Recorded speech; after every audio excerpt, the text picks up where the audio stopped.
The Trump administration is preparing its toughest sanctions yet on Iran, ramping up economic pressure nearly 6 months into the war. But Tehran is hitting back, threatening to choke off oil exports from the Persian Gulf. Former U.S. Vice President Mike Pence is calling on South Korea to bolster Ukraine's air defenses, suggesting Seoul could provide its advanced interceptor missiles to Washington for deployment to Ukraine. Korea's seniors are seeing a significant boost in their finances, with average annual income reaching just over $10,000 in 2023, up nearly 80% over the past decade. The United States is preparing to announce a massive new package of economic sanctions targeting Iran as Washington ramps up economic pressure to end the conflict. Now, in response, Tehran is threatening to disrupt global energy supplies and retaliate against any nation cooperating with the U.S. Park Jun-han has more. U.S. Treasury Secretary Scott Bessent is set to unveil new measures aimed at cutting off Iran's remaining financial lifelines on Monday local time. The sanctions package comes as the initial 60-day negotiation period expired last week. Bessent has described the sanctions package as, quote, the single greatest financial offensive ever marshaled against an adversary. The package is expected to include secondary sanctions on shipping lanes and foreign banks in third countries doing business with Tehran. While Washington hopes to force Iran into concessions, Tehran is showing clear signs to fight back if necessary. If he decides to take further action, our response, our retaliation, will be seismic. First, we will tell all neighboring countries and countries around the world not to join the United States in its economic war. Any country that takes part in imposing economic restrictions on us will be regarded as an enemy. Tehran has further escalated tensions, warning that it will completely block oil shipments from any nation that aligns with Washington's economic pressure, not only through the Strait of Hormuz, but this time across the entire Persian Gulf. With Washington increasing economic pressure and Tehran threatening broad retaliation, questions remain over whether Iran can realistically execute retaliatory measures without triggering total isolation. The U.S. tightening sanctions was an expected move, but Iran is not really in a position to offer a military retaliation against countries that join the sanctions. At this point, it is still difficult to tell what Iran's next move will be. With global energy markets already under influence for nearly 6 months, any actual disruption by both sides and the size of U.S. sanctions could quickly transform this geopolitical standoff into a broader economic crisis. Park Jun-han, Arirang News. Meanwhile, in Ukraine, a political debate is gaining ground even as the war with Russia shows no end in sight, putting President Volodymyr Zelenskyy under new pressure. Cho Young-eun explains. Ukrainian President Volodymyr Zelenskyy has warned that holding a presidential election during the war could risk dividing the country. Zelenskyy's remarks at a press briefing on Saturday followed the dismissal of former Defense Minister Mykola Fedorov last month over his alleged involvement in mass protests and calls for elections during the war. Fedorov's surprise dismissal sparked protests as Russia continues to intensify its military preparations, including ballistic missiles and the additional mobilization of 300,000 troops. Zelenskyy said that if Ukraine's allies establish specific conditions under which elections could be held safely, he would support the process as elections have been suspended since martial law was imposed following Russia's invasion. Meanwhile, Ukraine drone attacks targeted economic infrastructure in Russia, including oil refineries and warehouse facilities. In response, Russia stepped up with strikes on Ukrainian economic infrastructure, including facilities linked to green exports through the Black Sea. Russian President Vladimir Putin said Saturday that Kyiv had opened Pandora's box with its recent strikes. It has opened Pandora's box itself. Well, get an answer about the most sensitive economic sectors in Ukraine, which, frankly, are already on their last legs. The latest attacks come as Russian drone and missile strikes killed at least 7 people in Ukraine, officials said Saturday, while a Ukrainian drone attack on Russia killed 3. The attacks come a day after a Russian strike on a Ukrainian shopping center killed at least 16 people. Cho Young-eun, Arirang News. Former U.S. Vice President Mike Pence is putting South Korean interceptors in the spotlight, suggesting they could be sent to Ukraine through the U.S. Our Kim Do-yeon has more on his proposal. As Russia steps up missile strikes on Ukrainian cities ahead of the winter, and with Washington's own Patriot missile stockpile stretched thin after the war with Iran, former U.S. Vice President Mike Pence says South Korea could help. Not directly, but through the U.S. In an interview with CNN on Sunday Ukraine time, Pence pointed to this week's back and forth between President Trump and Seoul. He said it could be a chance for President Lee Jae-myung to step forward and make South Korea's interceptors, which he called highly sophisticated, available to the U.S. for deployment in the Middle East, in Ukraine, or with European allies. Under South Korean law, though, weapons classified as lethal can't be exported directly to a country at war. The back and forth that Pence mentioned likely refers to Trump's claim on social media that he asked President Lee to join U.S. efforts to pressure Iran over its nuclear program, and that Lee's answer was no thanks. South Korea's defense minister disputed that account, calling it inconsistent with the facts. Pence's suggestion that Seoul should make its interceptors available comes as Ukrainian President Volodymyr Zelenskyy claims North Korea is increasing its involvement in Russia's invasion. Zelenskyy said Pyongyang has agreed to send 30,000 more troops to Russia, with some reports putting the number as high as 50,000. Pyongyang has denied it, and Seoul has not verified the claim. In the latest report provided to the National Assembly, South Korea's military says the North is still preparing for the possibility of sending more troops, but sees no sign that a new deployment is imminent. It estimates the North has sent more than 16,000 troops since October 2024, along with massive artillery shipments. Battlefield data may also be improving the accuracy of North Korean missiles fired into Ukraine. Seoul also assesses that the North's short-range missiles are close to combat-ready, with a longer-range Hwasong-12 that can reach Guam being prepped for deployment. Its ICBMs could reach the U.S. mainland, but their re-entry technology remains unverified. Kim Do-yeon, Arirang News. South Korea is taking another step to help its defense companies expand into overseas markets. New guidelines announced on Monday are expected to make it easier for local firms to access NATO standards, which are often required for weapons exports and joint defense projects. Our Park Kwon-woo has more. South Korean defense firms will now have easier access to NATO standards, a move that could help them expand further into overseas markets. The Defense Acquisition Program Administration, or DAPA, announced new guidelines on Monday that set out for the first time a formal process for Korean companies and research institutes to obtain those standards. NATO standards are official documents that set common requirements for weapons and military equipment, including performance benchmarks and testing procedures. They're designed to make sure systems used by different NATO members can work together. For defense firms, meeting those standards can be important when bidding for contracts or taking part in joint development projects. Until now, there have been no clear domestic process for getting the information they needed, so some firms had to go through government channels or seek help from local companies and authorities overseas. Under the new guidelines, South Korean companies will have a clear way to request and receive the NATO standards they need. DAPA will help obtain restricted standards, while classified documents will still need NATO's approval. The agency says easier access could help firms diversify beyond existing exports, such as K2 tanks and K9 howitzers.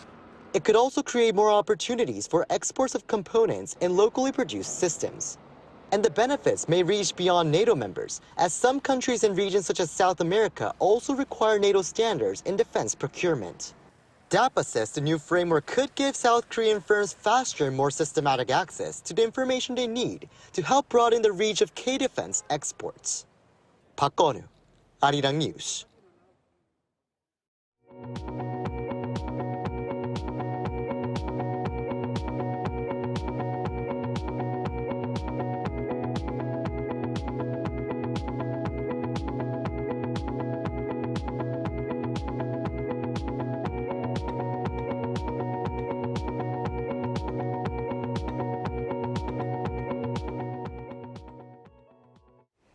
The financial picture for South Korea's seniors is improving, with their average annual income rising nearly 80% over the past decade. Lee Ju-yeon has the details.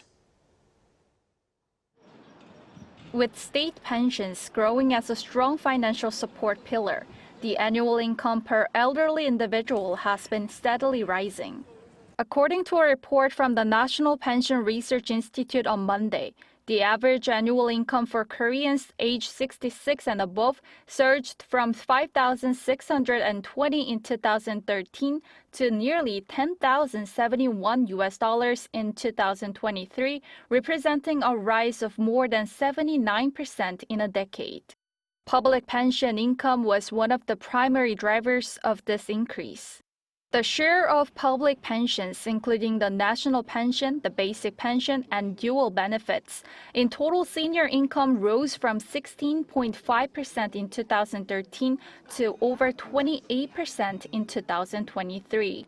On the other hand, private transfer income from family and relatives nearly halved over the same period, declining from nearly 21% in 2013 to about 12% in 2023.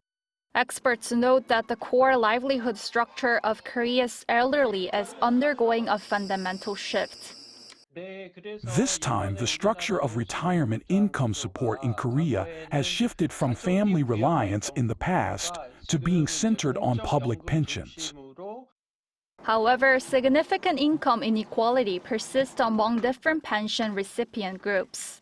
As of 2023, the annual total income for a single recipient of the national pension averaged $19,216. This figure is roughly 3 times the total annual income of a single basic pension recipient, averaging $6,100. Experts emphasize that urgent measures are needed for seniors who rely solely on the basic pension and remain in a vulnerable financial position. If low-income seniors receive roughly $218 from the basic pension, it remains difficult to make a living. Therefore, it is critical to narrow the recipient pool and expand housing support or jobs, ensuring a real increase in their actual income. While the report highlights that expanding public pensions has strengthened the income safety net, it added that more practical retirement income guarantees must be established for low-income seniors. Lee Ju-yeon, Arirang News. Korea is releasing a record amount of stockpiled seafood to help ease grocery costs ahead of next month's Chuseok holiday. The Ministry of Oceans and Fisheries says Sunday it will release a record 20,000 tons of stockpiled seafood, including palak, squid, and mackerel, from this Monday through September 27th. The seafood will be sold through traditional markets, discount chains, and wholesale markets at prices up to 40% below the market rate. Now, Minister Hwang Jong-woo said the move aims to ease the cost burden on households ahead of the Chuseok holiday. A busy week lies ahead for Korean stocks, with key events at home and abroad on the calendar. Nvidia's earnings and the Fed's Jackson Hole Symposium could test the outlook for a potential market rally. Kim Jun-hong has the details. Monday's Korean stock market closed lower, with the benchmark Kospi down 3.12% from the previous session. Market heavyweights closed lower, with Samsung Electronics down 8.7% despite last week's hopes for major shareholder returns. The market saw sharp swings last week as rising U.S. Treasury yields weighed on sentiment, pushing the Kospi down to the 6,400 range at one point. Several key events could shape Korean stocks this week. First in focus is Nvidia's second quarter earnings scheduled for Wednesday local time. Markets expect another record result, with the outcome likely to shape sentiment toward global chip stocks. If Nvidia beats expectations and offers a strong outlook for the AI cycle, especially for its new GPUs, that could lift market sentiment. Recent reports of possible GPU price hikes next year could also suggest continued strength in market demand. The Jackson Hole gathering set for Friday local time will also be in focus in what could be one of the most closely watched symposiums in recent years. Fed Chair Kevin Warsh's speech will be the key event as investors look for clues on whether and when U.S. rates might rise. U.S. personal consumption expenditures or PCE inflation data will also be closely watched as it is the Fed's preferred measure of inflation. Meanwhile, the Bank of Korea will decide on its key interest rate on Thursday. The central bank raised the rate to 2.75% last month, signaling further hikes if needed. Since then, data closely watched by the BOK have come in positively, with second quarter growth beating expectations and consumption and income staying steady. However, inflation and high household debt still remain concerns for the overall economy and markets. Kim Jun-ho, Arirang News. President Lee Jae-myung has nominated attorney Choi Kil-su as Special Inspector General, an independent official who will be responsible for monitoring potential corruption involving the president's family and senior presidential aides. The senior Blue House spokesperson Kang Yoo-jung on Monday described Choi as a former prosecutor with extensive experience in internal inspections and high-level corruption investigations. The nominee will now undergo a confirmation hearing at the National Assembly. Choi was one of three candidates approved by lawmakers last Thursday. He was recommended by the ruling Democratic Party, with one put forward by the main opposition People Power Party and another by the Korean Bar Association. The Special Inspector General post was created back in 2014 under then-President Park Geun-hye, but has remained vacant since 2016. Also on Monday, he accepted the resignation of Justice Minister Chung Song-ho, who offered to step down citing health reasons. In other news, K-pop's global evolution is gaining momentum, with KATSEYE becoming the fourth K-pop girl group since 2020 to top the Billboard 200. Our Shin So-eun has more. Just 2 years after its debut as an experimental global girl group project, KATSEYE has reached a new career high, landing its first #1 on the Billboard 200. According to Billboard, KATSEYE topped the US main album chart for the week of August 29 with its third EP, Wild. The album earned around 170,000 equivalent album units in the United States during its first tracking week after its release on August 14. Of those, 145,000 came from traditional album sales, marking the highest weekly sales figure by a female group since Billboard revised its chart methodology in late 2015. Following its Billboard success, KATSEYE's momentum has extended beyond the US, with Wild climbing to #2 on the UK official albums chart.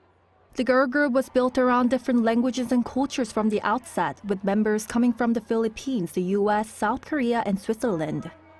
The more that we mature as KATSEYE, the more ideas that we come up with on our own, and the more that we want to tell our story.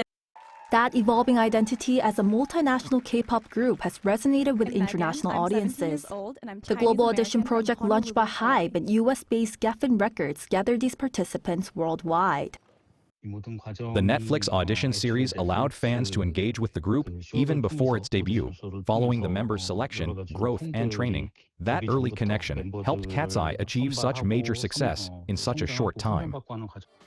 The group has also been nominated for Best New Artist at this year's Grammy Awards, while a Gap campaign generated billions of impressions. Industry watchers say that the combination of mainstream Western pop with the tightly synchronized performance style associated with K-pop has boosted the group's fame.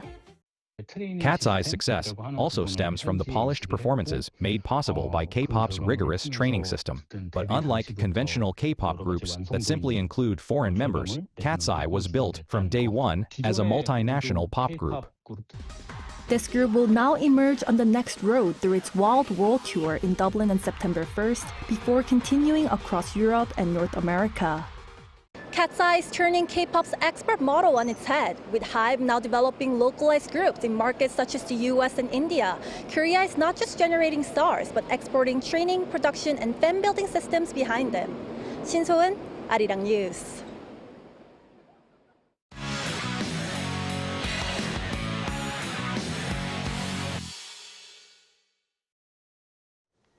It's time now to take a look at what's been happening in the world of sports. So for that, we have our sports editor, Paul Nate, joining us in the studio. Happy Monday, Paul. Yes, hello, how are you? Paul, let's begin with badminton, a world title for Korea's An Se-young. Tell us more. Yes, it's the second world title of her career, and in New Delhi on Sunday, Anne defeated her longtime rival, Japan's Akane Yamaguchi, in straight games, 21-17, 21-14. Now, what it made the win all the more impressive is the fact that Anne went through the entire tournament without dropping a single game, winning all 6 of her matches. The victory also extends her recent dominance over Yamaguchi, with Anne now having won their last 6 meetings. An Se-young is the only South Korean singles player to win a world title. It was her first event since pulling out of the Japan Open last month due to a foot injury, and she admitted to the media that she wasn't completely pain-free, but you wouldn't have known. Now, South Korea also struck gold in the women's doubles, with Baek Hana and Lee So-hee claiming the world title. They defeated China's Liu Shengshu and Tan Ning in straight games, 21-15, 21-15.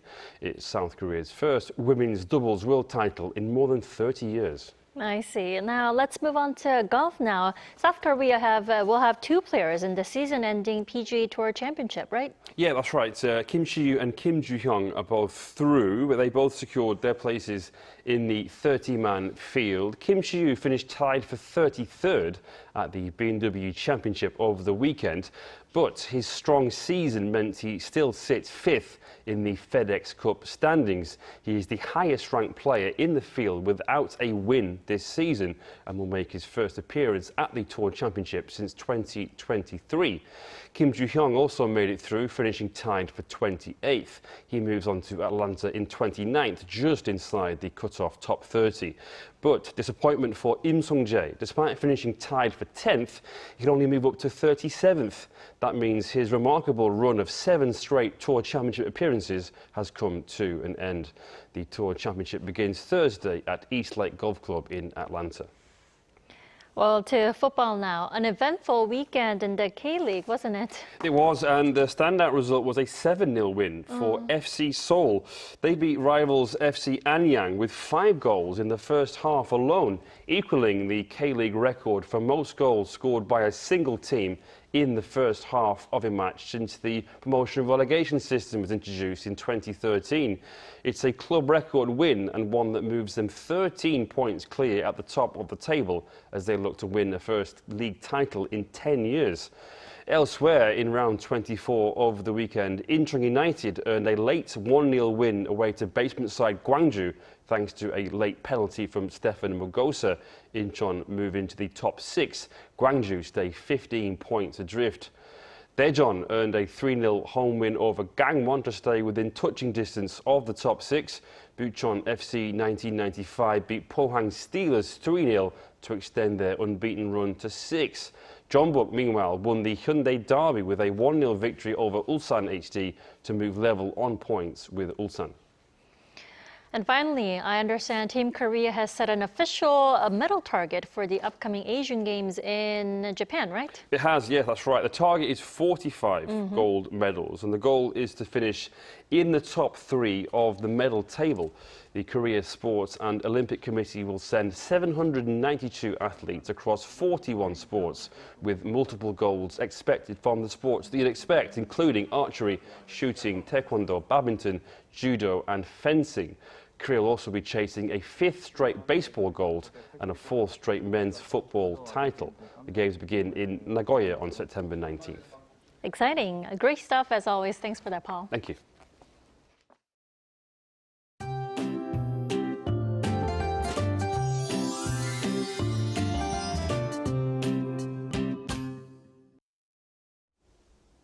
Heat is still going strong across most parts of the country.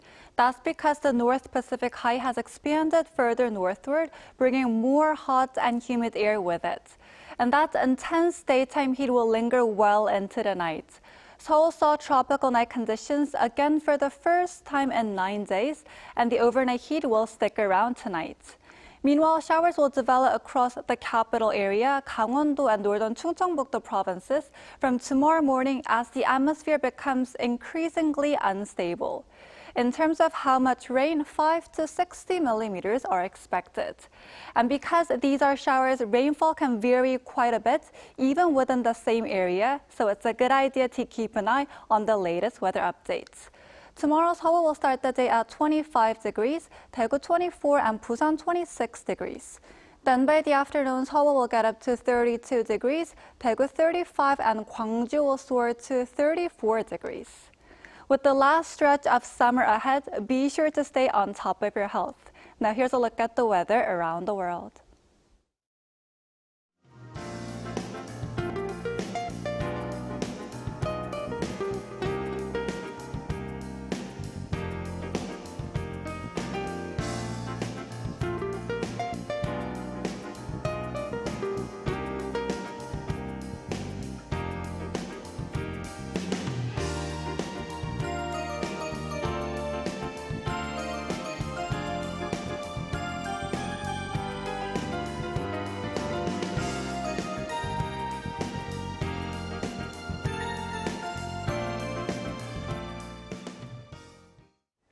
That is all we have for tonight. I'm Kim Dami. From all of us here at Arirang, thanks for watching and good night.